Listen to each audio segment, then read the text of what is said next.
You wanted to see another €1 home, and here it is. This one's much larger than the last one, but it has its own issues. The door to the right, boarded up, is the second door to the house. For the €1 homes, the exterior has to be repaired within 3 years, and the interior has no time limit. This house is a bottom floor and 1 floor up. As a reminder, we're not agents. The agency information will be in the description, and we'll add updates if the homes have been sold and other details. The €1 home program has fees that are up to €5,000, and if there's problems with the paperwork, it falls on the buyer to resolve. Okay, so the first floor we're going to go look at is upstairs. It does blow my mind that no matter what price point, the stairs are always marble and beautiful. But I do recommend, look at everything, keep in mind how much do you think you'd spend, and maybe look at a house in that price point instead. Now, that door is the one that was on the outside boarded up.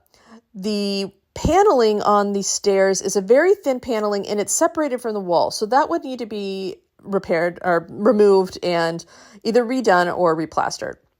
Now here's upstairs. This is another living room. You could change it to a bedroom, but beautiful, huge window, big ceilings, great lighting.